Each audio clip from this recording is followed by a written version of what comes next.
March 1ನೇ ತಾರೀಕಿನಿಂದ March 12ನೇ ತಾರೀಕಿನವರೆಗೆ ಚಲಗೇರಿಯ ಈ ಪವಿತ್ರ ಕ್ಷೇತ್ರವಾದಂಥ ಶ್ರೀ ಜಗದ್ಗುರು ರೇಣುಕಾಚಾರ್ಯ ಪ್ರಣವ ಕುಟೀರದಲ್ಲಿ ಸಾಂಸ್ಕೃತಿಕವಾದಂತಹ ಕಾರ್ಯಕ್ರಮಗಳನ್ನು ಹಮ್ಮಿಕೊಂಡಿದ್ದೇವೆ. 1ನೇ ತಾರೀಕಿನ ದಿವಸ ಬೆಳಗಿನ ನಸುಕಿನ ಜಾವದೊಳಗೆ ಶಿವನಾಮ ಜಪ ಯಜ್ಞವನ್ನು ಇಲ್ಲಿ ಇಟ್ಕೊಂಡಿದ್ದೇವೆ. ಈಗಾಗಲೇ 2 ವರ್ಷದಿಂದನೂ ಕೂಡ ಈ ಕ್ಷೇತ್ರದೊಳಗೆ ಜಪಾನುಷ್ಠಾನ ಕಾರ್ಯಕ್ರಮಗಳನ್ನು ಮಾಡಿಕೊಂಡು ಅನೇಕ ಜನ ಆ ಜಪ ಯಜ್ಞದೊಳಗೆ ಪಾಲ್ಗೊಂಡಂಥದ್ದು. ಅದಾದ ತಕ್ಷಣವೇ ಸಾಯಂಕಾಲ ಸರಿಯಾಗಿ 4 ಗಂಟೆಗೆ ನಮ್ಮ ಚಲಗೇರಿಯ ಆರಾಧ್ಯ ದೇವನಾದಂತಹ ಹನುಮಂತ ದೇವರ ದೇವಸ್ಥಾನದಿಂದ ನವಬಂಡಿ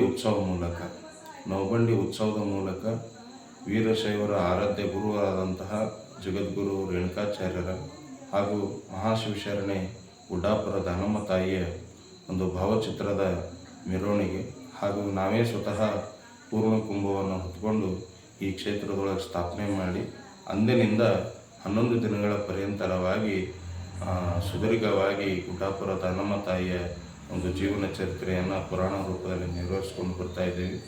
ಅದಾದ ತಕ್ಷಣವೇ 3ನೇ ತಾರೀಕಿನ ದಿವಸ ಸಾಯಂಕಾಲ ಈ ನಾಡು ಕಂಡಂತಹ ಶ್ರೇಷ್ಠವಾದಂತಹ ಸಂತರು ಅಂತಂದರೆ ಅದು ಬಂತನಾಳದ ಸಂಗನಬಸವ ಮಹಾಸ್ವಾಮಿಗಳವರು.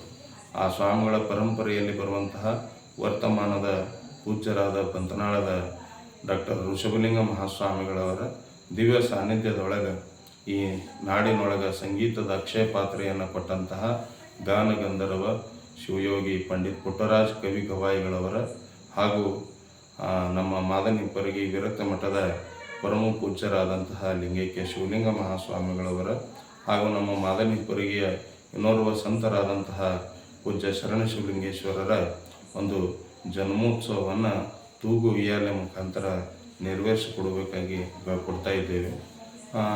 ಅದಾದ ನಂತರ 5ನೇ ತಾರೀಕಿನ ದಿವಸ ಈ ಪುರಾಣದೊಳಗೆ ಒಂದು ಸಾಮಾಜಿಕವಾದಂತಹ ಕಾರ್ಯ ಏನು ಅಂತಂದರೆ ಈ ಪುರಾಣದ ಸನ್ನಿವೇಶದೊಳಗೆ ಗುಡ್ಡಾಪುರದ ವರದಾನೇಶ್ವರಿ ತಾಯಿಯ ಹಾಗೂ ಉಮ್ರಾಣಿಯ ಸೋಮೇಶ್ವರರ ಒಂದು ಮದುವೆ ಸಮಾರಂಭ ಬರ್ತದೆ. ಆ ಮದುವೆ ಸಮಾರಂಭವನ್ನು ಕೂಡ ನಾವು ಯಾವುದಾದ್ರೂ ತಯಾರಿದ್ದಂತಹ ಜೋಡಿಗಳ ಮದುವೆ ಮಾಡೋದ್ರ ಮೂಲಕ ಆ ಕಾರ್ಯಕ್ರಮವನ್ನು ಯಶಸ್ವಿ ಮಾಡಿಕೊಡ್ತಾ ಇದ್ದೇವೆ. ಇನ್ನು ಮಾರ್ಚ್ 11ನೇ ತಾರೀಕಿನ ದಿವಸ ಬೆಳಗಿನ ಜಾವ ವೀರಶೈವ ಪರಂಪರಾ ಅನುಸಾರವಾಗಿ ಶಿವಭಕ್ತರಿಗೆಲ್ಲರಿಗೂ ಕೂಡ ಶಿವದೀಕ್ಷೆಯನ್ನು ಹಾಗೂ ಜಂಗಮ ಒಟೋಳಿಗೆ ಅಯಾಚಾರ ಕಾರ್ಯವನ್ನು ಮಾಡ್ತಾ ಇದ್ದೇವೆ. ಅದೇ ದಿವಸ ಮಧ್ಯಾಹ್ನ 12 ಗಂಟೆ ಸುಮಾರಿಗೆ ಆ ತಾಯಿ ಗುಡ್ಡಾಪುರದ ವರದಾನೇಶ್ವರಿ ತಾಯಿಯ ಹೆಸರಿನಿಂದ 1008 ಜನ ಮುತ್ತೈದೆ ತಾಯಿಂದರಿಗೆ ಉಡಿ ತುಂಬುವಂತಹ ಒಂದು ಕಾರ್ಯವನ್ನು ಮಾಡ್ತಾ ಇದ್ದೇವೆ. ಇನ್ನು 12ನೇ ತಾರೀಕಿನ ದಿವಸ ಬೆಳಗಿನ ಜಾವ 10 ಗಂಟೆಗೆ ರಂಭಾಪುರಿ ಜಗದ್ಗುರು ಮಹಾಸನ್ನಿಧಿಯವರ ಪಾವನ ಪಾದ ಸ್ಪರ್ಶದಿಂದ ಅವರ ಲಿಂಗ ಹಸ್ತದಿಂದ ಅವರಿಂದ ಉದ್ಘಾಟನೆಗೊಳ್ಳುತ್ತಿರುವಂತಹ ಶ್ರೀ ವೀರಭದ್ರ ಸ್ವಾಮಿ ದಾಸೋಹ ನಿಲಯವನ್ನು ಉದ್ಘಾಟನೆಯನ್ನು ಮಾಡ್ತಾ ಇದ್ದೇವೆ. ಜೊತೆಗೆ ಸಾಯಂಕಾಲದ 4 ಗಂಟೆಗೆ ವಿಶೇಷವಾದಂತಹ ವೀರಗಾಸೆಯ ಪುರಂತರದಿಂದ ನಮ್ಮ ಅಡ್ಡಪಲ್ಲಕ್ಕಿ ಮಹೋತ್ಸವನೂ ಕೂಡ ಈ ಚಲಗೇರಿ ಗ್ರಾಮದಲ್ಲಿ ನೆರವೇರ್ತಾ ಇದೆ.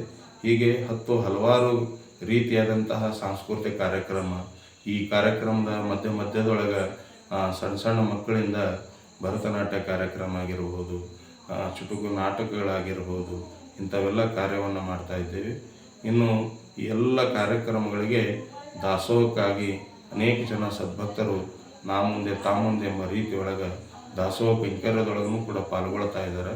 ಇದಕ್ಕೆಲ್ಲ ಕಾರ್ಯಕ್ರಮದ ಯಶಸ್ವಿಗಾಗಿ ನಮ್ಮ ಗ್ರಾಮದ ಎಲ್ಲ ಸದ್ಭಕ್ತರು ಮಾದನಿಪ್ಪರಿಗೆ ಹಾಗೂ ಕೇಳುಮರ್ಗ ನಿಂಬಾಳದಿಂದನೂ ಕೂಡ ಸಾವಿರಾರು ಜನ ಈ ಕಾರ್ಯಕ್ರಮಕ್ಕೆ ಸಹಕರಿಸ್ತಾ ಇದ್ದಾರೆ. ಹೀಗಾಗಿ ಈ ಕಾರ್ಯಕ್ರಮದ ಸದುಪಯೋಗವನ್ನು ಈ ನಾಡ ಜನತೆ ಪಡಿಬೇಕಾಗಿ ಈ ಶ್ರೀ ನ್ಯೂಸ್ ಕನ್ನಡ ಸುದ್ದಿವಾಹಿನಿ ಮುಖಾಂತರ ನಾನೆಲ್ಲರಿಗೂ ವಿನಂತಿ ಮಾಡ್ಕೊಳ್ತೇನೆ. ಈ ಒಂದು ಪುಣ್ಯ ಕಾರ್ಯಕ್ರಮದಲ್ಲಿ ಯಾರೆಲ್ಲ ರಾಜಕೀಯ ಮುಖಂಡರೆಲ್ಲ ಭಾಗವಹಿಸ್ತಾರೆ?